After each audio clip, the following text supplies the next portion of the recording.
Gaymer-Jones. I'm the Chief Operating Officer for Sofitel Worldwide. Offices based in Paris with a global network of 149 hotels. Thanks for joining us today, Robert. You were one of the panellists on the session earlier, New Brands on the Block. Can you tell us a bit about that? We have Sofitel, which is the mother brand, the core brand of our company. We've created two new brands, Legend by Sofitel and So. Legend is the palaces around the world that are going to be converted to Legend properties. The first one will be launched next month in Vietnam, which is the Metropole in Hanoi, followed by the Cataract in Aswan, the Luxor Palace in Luxor, and the Cecile in Alexandria. So we'll have all the palaces down the Nile. Cartagena in Santa Clara, Cartagena in Colombia, and the Grand in Amsterdam. These are all of the palace hotels. These are historically important buildings that have been renovated and restored to their original sense of feeling and passion as they were originally built. And so that's the Legend portfolio. We'll have about 12 or 13 of those hotels over the next 2 to 3 years, completed and restored.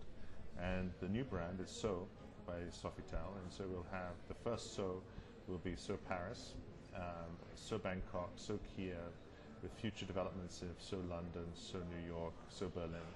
And each one of those is very much design-led, so each of those hotels will have a signature of a designer, whether it be Andre Putman in Paris, Jean Nouvel, whoever the designer is, very much focused in line with the feel of being an edgy urban oasis, of more geared towards a Generation X clientele, with a very buzzy ground floor experience, but very located very close to fashion districts.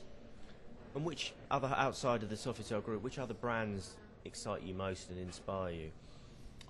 I think for palaces, I think I love to see some of those individual palaces in India. Yeah, like the Raj Palace. The Raj Palaces, yeah. And those sort of feel where these are real destination resorts where people go there for the experience, and it's just the ultimate guest experience, and you feel that you're bringing yourself back in time. So when you visit Aswan in the Cataract, where Churchill and Agatha Christie wrote Death on the Nile, and you sit on the terrace and watch the Nile flow past the hotel, it gives you that sense of being in a historical place. So I'm not sure from a Legend point of view, I prefer that there's no real company that I know of that I'd like to replicate, or I just want to create the original buildings as they were individually and not look at it as a brand. Because there aren't really any chains as such like that. A lot of them are individual hotels, like the Raj.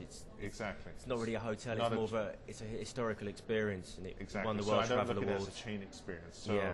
And as far as even for the So boutique brand of hotel that we've created, again, it's not a chain experience. I think people will go to So Paris and So London and So Bangkok, and because it's the place to go to, because of the feeling, the ambiance, the music, that will be in the public areas of the hotel, and of course because it's all design led, and because we are a French company with a true French background in our focus on food and beverage, style, design, personality of our employees, but in a fashionable way and not in an arrogant way, and that people will feel that is a clear brand definition from other brands. And how does this fit in with the overall repositioning of Sofitel? Well, Sofitel we started with 204 hotels last year, and we've actually made the decision to cut back on hotels. We're now down to about 149 hotels. So we've reduced that many hotels just for the purpose of changing those hotels that do not fit within our collection of the new luxury portfolio of hotels. They've either been rebranded into other Accor branded hotels, or we've sold them off. So we've had meetings with our owners and developers to make sure that we can reduce the network to the level that we can now focus on only having 5-star experience hotels with the investment and partnership of our owners to create this new brand of Sofitel. And that sort of downsizing, does that fit in as well with the times of the global downturn, or is it more of a longer term? It's a longer term strategy. It doesn't fit with the downturn of the economy. I think the downturn of the economy just gives us an opportunity to kind of go back and revisit how we want to reposition these hotels, and do we have the right hotel with the right level of quality for the future, and does it have the ability to sustain itself at that category of 5-star? And if we don't have a hotel that we feel does not have the future investments strategy for those properties, then maybe we should think about moving those properties away from our brand and having those tough decisions, with each of those hotels. Now, turning to the Middle East, as we're here at AHIC, what are your plans? What's going on in the region for you?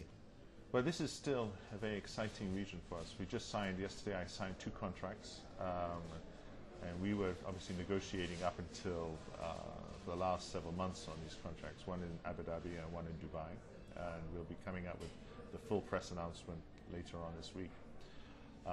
We're opening up Jumeirah Beach Hotel, Sofitel, which will be opening up in July of this year, quickly followed by a hotel in Al-Quba, a Sofitel in Al-Quba, followed by a hotel in Bahrain, and then after that the next hotel would be the Cataract, will be launched in Aswan, Egypt. Still, we have hotels in Karachi to open. So overall, we have 6 hotels in the development pipeline that are under construction, that are continuing on with the construction. There's no change because of the economy. So each of those hotels are on course to open on time and within the budgeted schedule.